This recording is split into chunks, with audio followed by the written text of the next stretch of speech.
Really great to have people here to talk about winning clients in a COVID challenged world.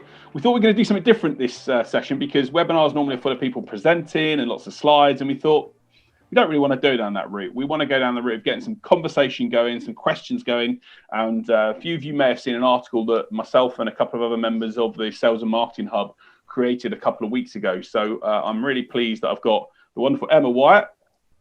Hello. And the wonderful Kate Stinchcombe-Gillies here to chat through some of the points that were raised on that session. And what we'd love to do is basically get you to comment on some of the challenges that you're facing around winning business, whether it's sales or it's marketing. What are the things that are concerning you around 2021 and in this COVID environment, and also the post-COVID environment? So we're just going to share some of the points that were raised, a few thoughts around what some of the advice that have been given by a couple of the experts, including Emma and Kate, and just some general thoughts on how we can help ensure we get our businesses in a great position for 2021. So Emma and Kate, good afternoon. Are you both well? Very well, thank you. Good afternoon. Excellent. So I'll start with Emma. So Emma, you put a really, I know, and I should do a bit of an introduction. So Emma is a LinkedIn strategist and a coach, a lady that knows everything you need to know about LinkedIn. She's the lady, and by the way, if you want to just have a look at her profile, it's fantastic. I love the way she defines her packages for business. So I'll let you have a look at her profile post for that. Emma knows everything there is around LinkedIn, and LinkedIn's for business owners going to be a key way in which to grow our income, our revenues. And Kate is a communications expert and consultant that's worked in a mixture of different industries, and in industries that have been hit really hard by COVID as well. So Kate knows exactly the right things to do and say to help people get their way through that. So I've got to start by asking you to share your own advice then. So Emma, talk to everyone about the advice that you shared. What we are, and just to let everyone know what we asked. We asked basically all of the people that are in the sales, the mentors that were in the Sales and Marketing Hub, to ask two questions. First one was, what is your top tip to any business looking to generate new leads in a cost-effective way?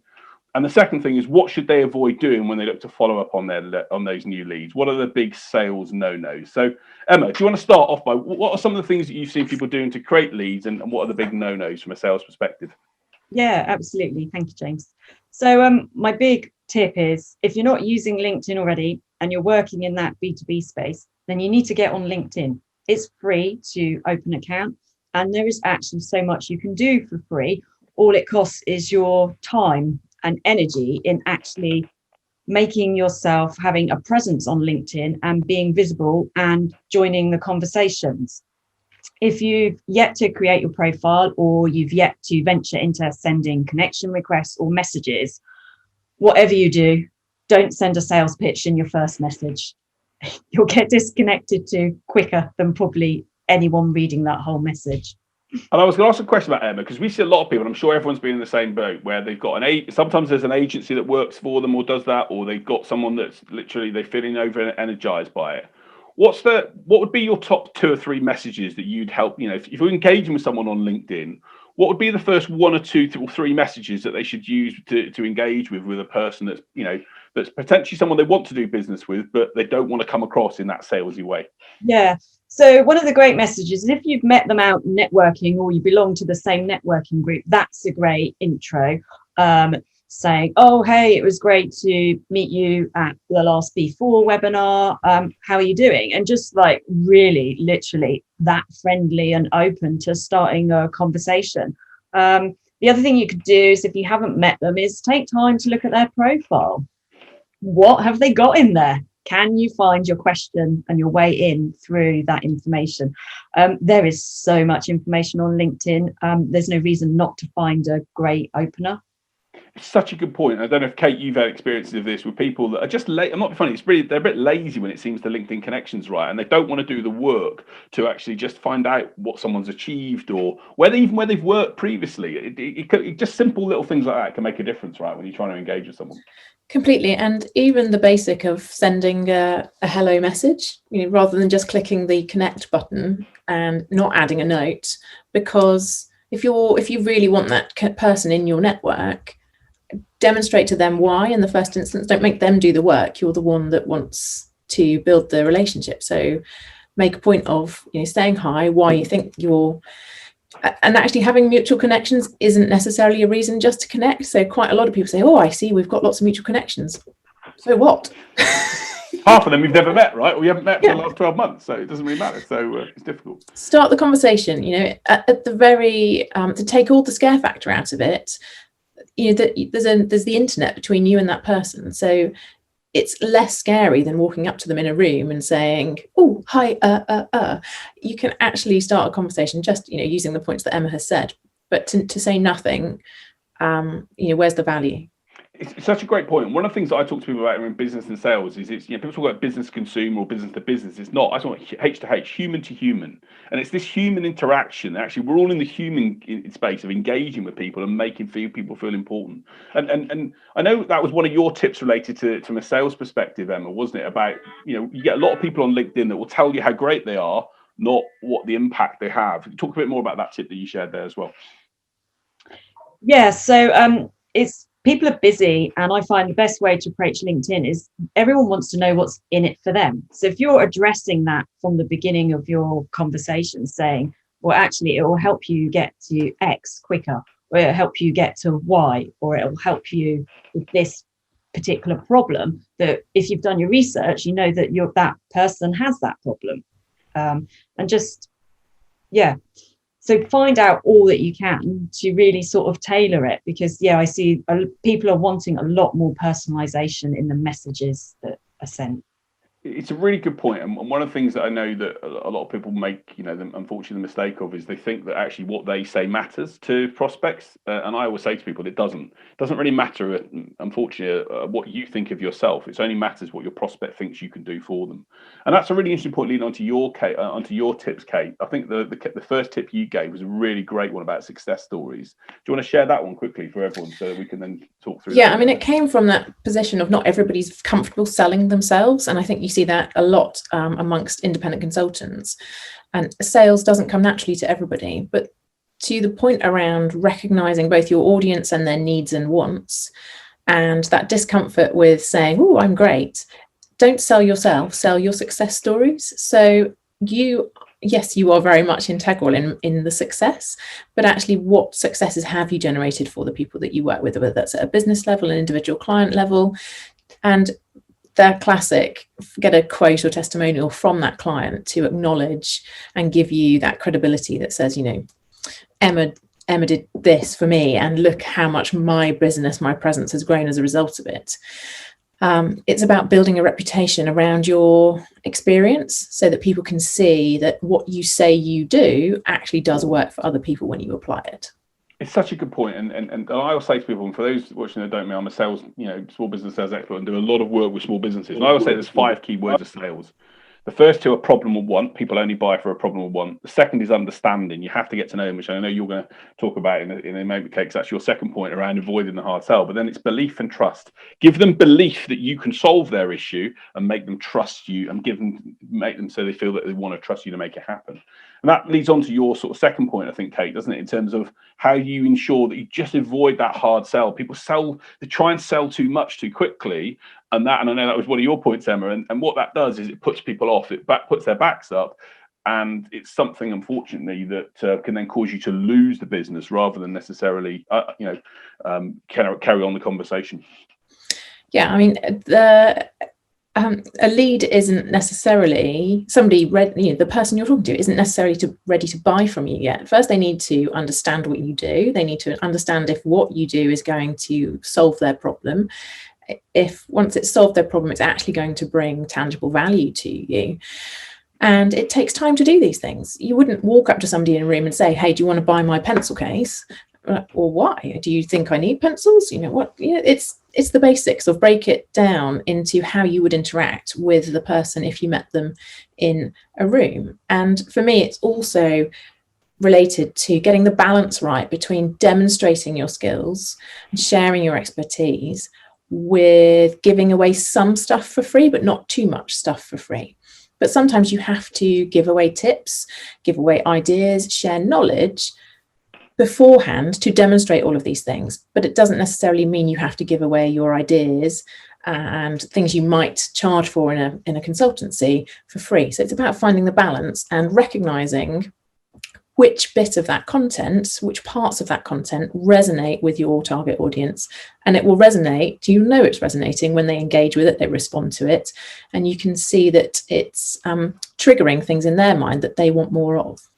It's a great point, and you mentioned something there, which is around actually the target audience. So the point that, and by the way, I've put the link into the section below. And if you have got any questions, if you're watching this now, and thanks very much for being here. If you've got questions around the business and how to generate leads and sales and marketing during COVID, please put them in the comments in the chat section. We'll look to answer those.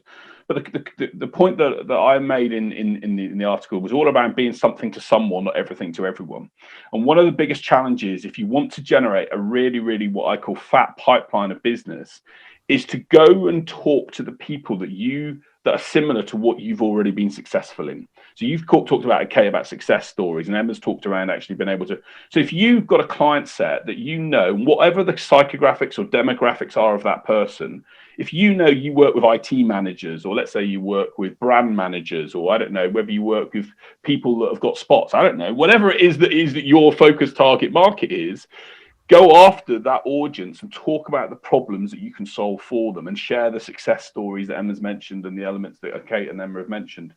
And don't try and be everything to everyone. There's the challenge, and I've been guilty of this in lots of times in the past in my businesses, where you're everything to everyone, not something to someone. It doesn't mean you can't sell to other people, but it just means you know where to focus. And I guess that's a massive factor when it comes to doing, for example, like lead generation on LinkedIn and places like that, Emma, right? LinkedIn will spend your money all day long, as well as Google and Facebook will, if you're too broad. Yeah, no, absolutely. And being targeted, and you can really refine your search. There is so much information that we give LinkedIn that then if you take a paid for product from LinkedIn, you can then really sort of use that information and use it wisely. Indeed. And talk about just sort of lead generation. So obviously one of the other points that were mentioned in the article was around a couple of people talked around using LinkedIn, also using Facebook and Google and Google Ads, for example. What's your, Kate and Emma, give me your, views on people that turn on these type of campaigns, that, they see an advert, or they see typical, isn't it? Google and LinkedIn do this a lot. Here's a £50 voucher that we're going to give you for free to turn on. And suddenly, before you know it, they look at their credit card and £300 has gone on adverts that have not achieved anything. So any tips from you guys on what not to do and what to do in those areas, which I know is something that was mentioned by Natasha? I would say if you're going to see advertising, have a real sort of focus and objective that you know about before you even write the ad copy. And if you're unsure, I would probably recommend getting some expert help in running those adverts to really get the best return for your money. And I would add to that by saying start with the basics and start by creating content yourself. So start with organic content. So whether that's a post or an article on LinkedIn, or a landing page or post on your own website that a post on LinkedIn points to, and use the paid element as an additional layer to reach people either in a more targeted fashion if it's not working, or to reach more people more widely if it's working successfully in one place and you want to reach more people who aren't perhaps in your LinkedIn network already. Cool. And some brilliant advice there, guys. And I would add to that by saying, here's a couple of things that I'd really encourage you, if you are thinking of doing those type of campaigns to generate leads, be very, very, very, very, very, I said the word very too many times there, but specific on your persona. So what I mean by that is your avatar. So what Facebook, Google, and LinkedIn and those tools are able to do, so more than ever before, is you can start to really hone down on the likes and dislikes of your typical audience. So for example, one of the things that I would say about my typical audience and the people I work with, they pay a certain amount of money for a bottle of wine. I know it sounds mad. You might think, really? Why would they go down to that level? But I, alongside a list of bullet points of the avatar, will say that my typical audience would normally pay for around about £9 to £15 for a bottle of wine. So what you can also then start to do is you can look at the wines that cost that, or the more premium wines, and you can start to select audiences that like those type of wines. So when you start to know your persona really, really well, not only does it help you when it comes to your marketing and your ability to go and do outreach, the other key thing about it is you can talk to that audience better. because when you're creating content and communication, and Kate's, nodding her head, she's a comms expert, this does all the stuff all the time. You really can be in a position where you can talk to that person, and when that message, your communication, whether it's a newsletter or a video, really addresses someone straight in and makes them think that's me they're talking about here, you're going to get a much better response. Yeah, that's the piece around talking to them about their needs. So it's really easy as an organization to say, oh, hey, look at us, this is what we do, or as an individual, this is my expertise, but it doesn't necessarily talk to the target person in their language or necessarily talk to their wants and needs, which is what you have touched on. And one of the hardest things can often be switching your tack from this is me, this is what I do, to these are the benefits of what I do, and these are how they benefit you because I know that you have problem X, Y, and Z.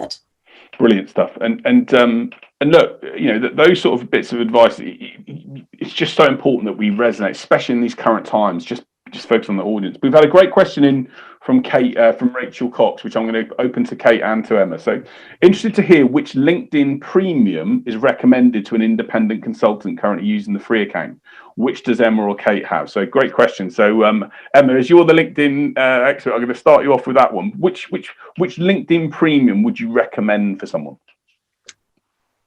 That's a good question. I would actually recommend Sales Navigator, perhaps over the others, unless, of course, you work in recruitment, and then there's recruitment versions as well. I have Sales Navigator. I love it. It's great, and you get so many extra search filters. The only thing I would say is if you're not going to use it, then don't get it and don't pay for it. Wait until you're ready to really search and you're wanting to be proactively in looking for sales leads. Fantastic. And Kate? I have LinkedIn Premium, and I've had it historically since I was employed in an organization and probably doing more recruitment than I certainly do now. And also LinkedIn has advanced since then. But I think what it gives me is the ability to, and I probably don't use it as much as I should, is the ability to make more contacts to people who I'm not necessarily connected with. So it allows me to open the door with people who are not directly in my network. No, it makes great sense. So by the way, and what I should say, and I don't know if they're still running this, but if you've not on LinkedIn Premium, do what, if you're, can sometimes be a bit, careful about what to spend and you're being a bit careful about spending things. One of the things to do is LinkedIn normally offer a month's free trial. Okay, so what you can do, and I certainly did this on my first month, was I literally signed up on, let's say, the 7th of December, and I put a note in my diary on the 5th of January, or put a note in your diary on the 5th of January to say, right, if you're not using LinkedIn, cancel it before the direct debit comes out or the payment gets taken. So a little tip there, if you are a bit sure about, Rachel, about which one to use, sign up for it. Maybe over the Christmas period, you're going to have that time to have a look at it. And make sure you put a note in your diary sort of a couple of days before that bill's due to reoccur, because what these companies will do is recur that bill on a regular basis. So that can ensure then that you're getting the full value of it and can make the decision. I use LinkedIn Premium myself. I certainly think it's like £45 a month. I think for what it gives you. I think I could be wrong in saying this as well, Emma, but I think LinkedIn Premium members get higher up in terms of their content on LinkedIn. Would you agree with that, or am I just talking waffle there? No, I wouldn't say that's necessarily true. I see people who haven't got premium accounts, their content is like quite high rated. Yeah, I wouldn't say. Must be my cynicism of them looking after the people that pay the money then, but that's okay, fair enough.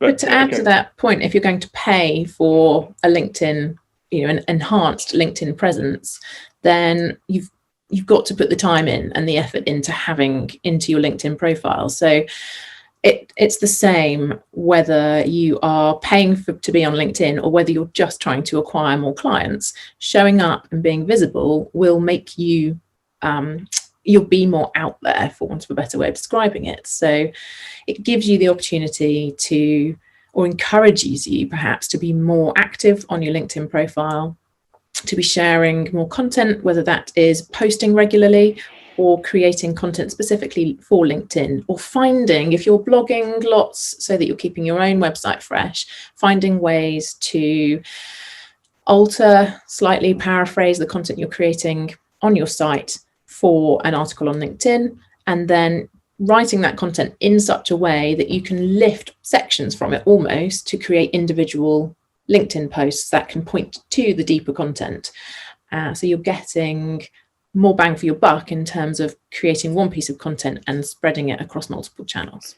And it's a really good point you mentioned there, Kate, around content. And I think all of us would be in agreement that content is and giving, and we've talked about giving them, is something that's really critical, right, Emma, in terms of being able to, and for you all from a sales and marketing perspective, if you're not creating content right now that solves the problems or challenges that your audience has, then what are you doing there? And I think that's probably a fair thing to say. That's free for anyone to do in 2021. You can create content that it talks about the challenges that your audience faces. You do that and start engaging with people, and they're going to start to resonate with you. And you've got to be creating content, right, or sharing that content on LinkedIn and other channels, right? Yeah. And I think I posted recently about this notion of repeating. Don't be afraid to repeat your messaging and to remind your network of what you've said. And that doesn't mean that you have to keep sharing the same thing. You can find different ways to present the same information or to point to the same article or blog post. But the point is, just because people are on LinkedIn, it doesn't mean they're on it at the same time as you. They might not see your content because not enough people have engaged with it when they're on the site. You might not have posted in a while. Just because you've got 500 plus connections doesn't mean they're all going to see what you put up there. And the algorithm is an interesting one, isn't it, Emma? Because it doesn't like sharing, it likes engagement. And you see, I quite often see posts in my feed that were written a week ago, but because they've got loads of engagement on them, they're right high up in my news feed. I think that's something else to consider, isn't it?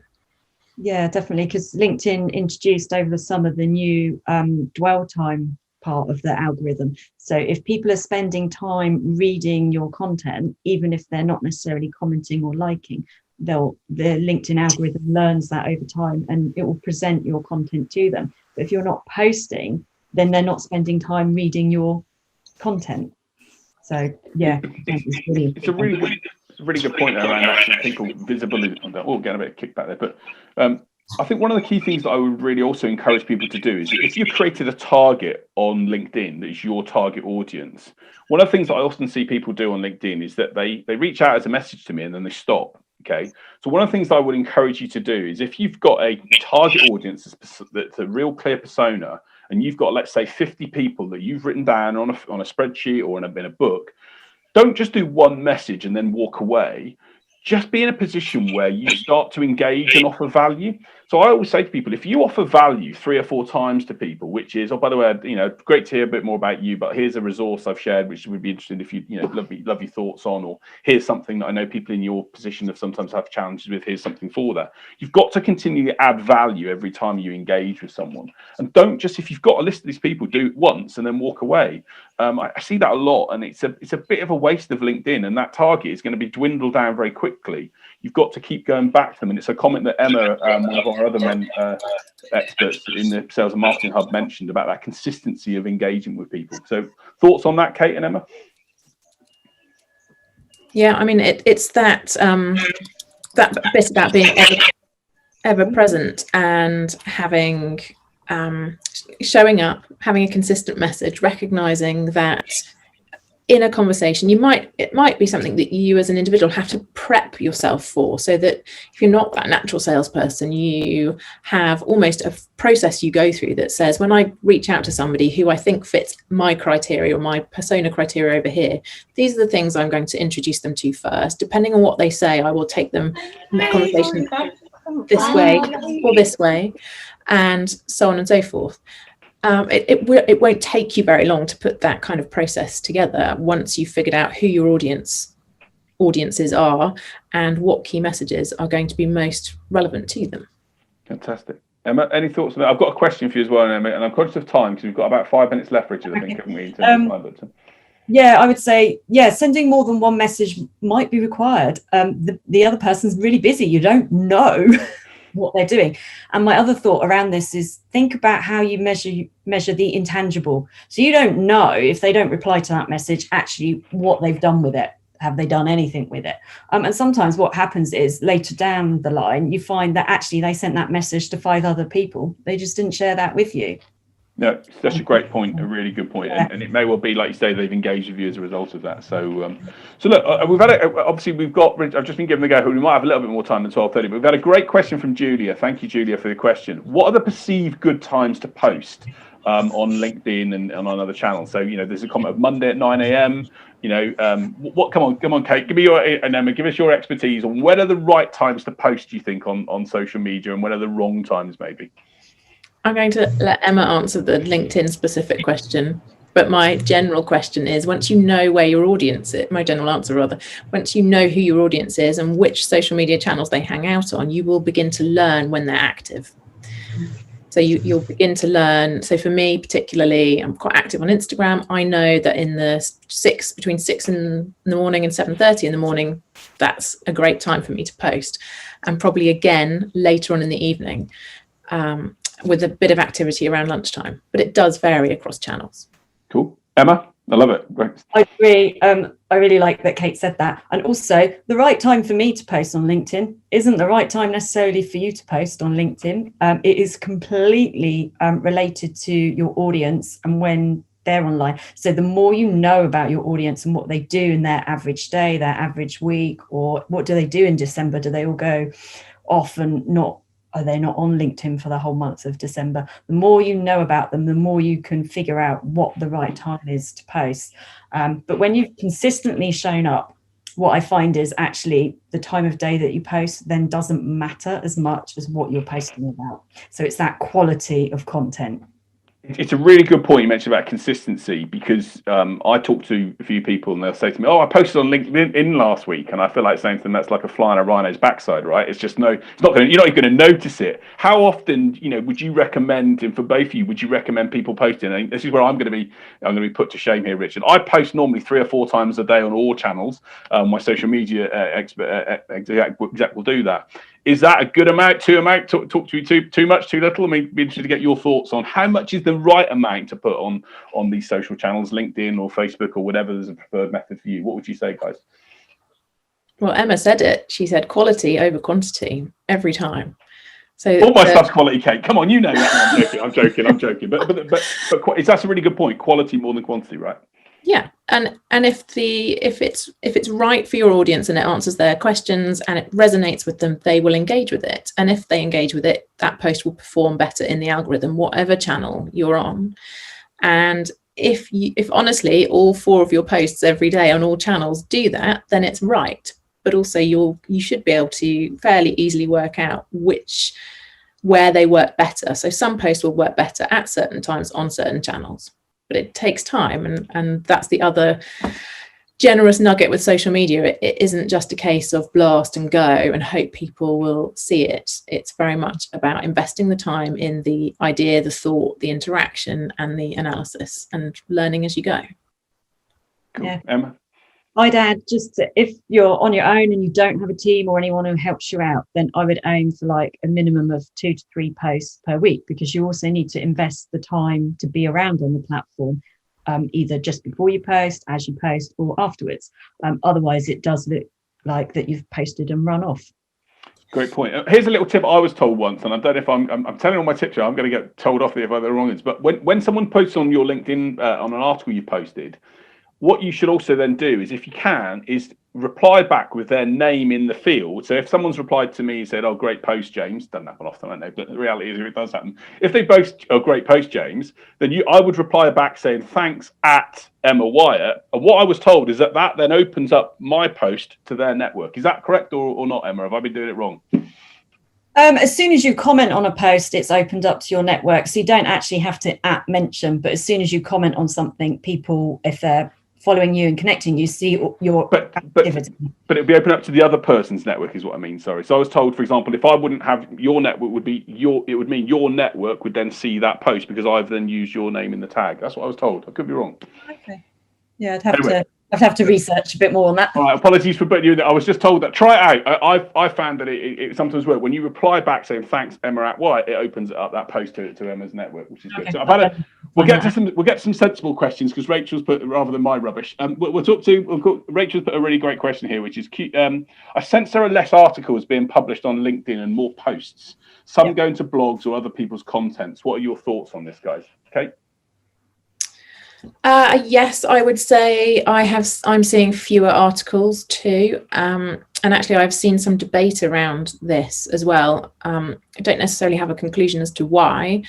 And I think ultimately, if you can be smart in the way you distribute your content, you can write it on your blog, adapt it for LinkedIn without losing any SEO value or giving Google the wrong pointers in terms of where it wants to connect that content to you, and mash it up into a number of posts across multiple social media channels if you're on multiple, and you'll get more value from it. So I wouldn't worry about what is being posted or isn't. I just think about the clever ways you can use what you are creating to be present in multiple places. But I don't know, Emma, whether there's an algorithm factor in this. Currently, articles get less views than posts, but that's not to say that you shouldn't post an article, because articles stay on your profile forever until you delete them. Whereas when you post on LinkedIn, eventually after 3 to 6 months, the post will drop off and disappear. So there are other benefits to having articles attached to your profile. Great. And the second part of Rachel's question, which is thank you for that, Emma and Kate, was does LinkedIn not favour links in posts, hence link to a comment following a post? No, it's not a problem. It used to be a problem, but since they included the dwell time calculation in the algorithm, I'm not seeing, and my clients aren't seeing any as negative effects as they did. So actually it's better to share the link in the body of the post, because when you put it in the first comment, because LinkedIn still filter comments to be most relevant, your first comment might not even show in a post to someone. So put the link in the post and just do it. Fantastic. When you post it. And Rachel's just said, good tip, James. Thank you. But the other thing about that, which is a little tip I'll say to people, is for when you're engaging with potential people from a sales perspective, if you've got an audience of someone that you're engaging with that's on your target list, go and have a look at some of their posts and also like and reply to some things. As humans, we love interaction with other people. So if you've got a target audience of, say, someone in a company you want to engage with, and you don't stalk them, don't make them think every post you put you're going to like there, but actually replying back to say great post or great article, or sharing. I know I've won business before when I've shared someone's article and they came back and I started a conversation, and before we knew it, we did some business. So the reality is sometimes being able to like and go back to people's comments that have taken the time, because they've taken the time to reply on your post or to comment on your post. It's I don't know, what's your view on that etiquette and when people are posting on your post? Is it, should you like and reply to each one? I think personally you should, otherwise it becomes a little bit of they feel that their time has been wasted. I reply to all my comments. There you go. Says it all. Okay. What about you, Kate? Yeah, I think you should interact, whether that's like or reply to all the comments on your post, and you have an obligation of sorts to your network to spend time interacting with their posts as well, because not only might you meet new people through their posts, through their wider network, you might learn something. Definitely. No, it's a great point. And I think LinkedIn and these tools are great tools for prospecting. The one thing I am going to say to people is that and maybe the guys will say, don't hide behind social media as well, though, okay? Don't just hide behind social media. People are humans still, and they want to engage with everyone. So what I would say to people is be prepared to pick up the phone still. Be prepared to talk to people and have conversations, especially if you can talk about a conversation that's relevant to them. Or just say, look, I saw you post on LinkedIn. I'd love to get to know more about you and what's going on in your business. Focus on them and what's understanding them. And by the way, people say to me, oh, I can't get hold of people between 9 and 5. Try potentially 8:30 in the morning. You can sometimes get hold of business owners, especially if you're targeting a business owner or a director. You can get hold of people at different times in the day, or maybe at 5:30, 6 o'clock, when other team members may not be around. So don't be afraid to engage slightly earlier in the day or later in the day to get hold of people as well. So look, I mean, some really good points and posts have been put here, and I'm conscious if we've gone a few minutes over, but hopefully everyone's found it valuable. You guys have got so much expertise and insights to give. Kate and Emma, any other thoughts from you on the article? Because I've shared the article for people in the chat room here. Any other thoughts or comments that anyone shared in the article that you think are just worth bringing up as we reach the conclusion? I think that piece around don't ask, don't get. So the purpose of LinkedIn is to build a professional network, and in the same sense that your network is, you're there to support that network in the same way they are there to support you. So being active on LinkedIn allows you to be present, it allows other people to engage with your content. It's a slightly distanced way of maintaining those relationships and maintaining your networking efforts, so that when you do need a hand from somebody in your network, it's less cold to go and ask them for it. And in the same way, they should then feel comfortable because they've spent time interacting with you, that they can come and ask you a question. And I don't think in life or in business that you should be afraid to ask for anything. The answer might be no, but if you don't ask, you don't know. Great advice. I really appreciate that. Thank you. And Emma, any final thoughts from you on the article that we shared, and anything else that stuck out from you from there? Just say, if you haven't read the article, go and read it. I think spending 5 minutes with your coffee would be well worth your time. There's so many tips and things in there. You could do all of them or combine your favorite ones together, and you'd have a really good solid plan and way forward for generating new leads for yourself. Fantastic. Well, brilliant. We really appreciate your advice. And I've got one other final question for you both, actually, and then we're going to open it. And I'd like everyone to let us know about this as well. So it's 7th of December. Is it okay for the Quality Street or the Roses to be open on the table in the kitchen or in the living room at this time of year right now? Or is it too early? And I'd like everyone else to answer that same question. Is it too early for the Quality Street to be open? Emma? No. Okay. I've already made a reel of it on Instagram. There you go. So the answer is, and by the way, if you tell us if your Quality Street or your Roses or whatever sweets are on your kitchen table are not out, then never too early. Jodie said, well said, Jodie. Everyone else does anyone else have any rules that are not allowed? I once met someone that had a rule that they couldn't go out until the 15th. I was like, don't want to live in your house, but there we go. So that's all good fun.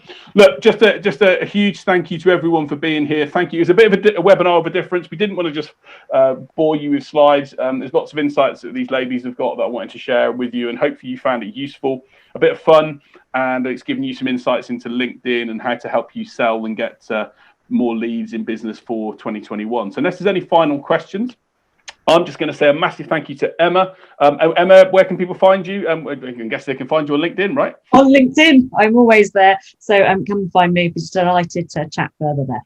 By the way, season ticket, I love that. I love the package. Go and have a look at Emma's packages. That sounds a weird thing to say, but you get the idea. On LinkedIn, it's a really good thing. And Kate, where can people find you? LinkedIn, Instagram, where are you most often?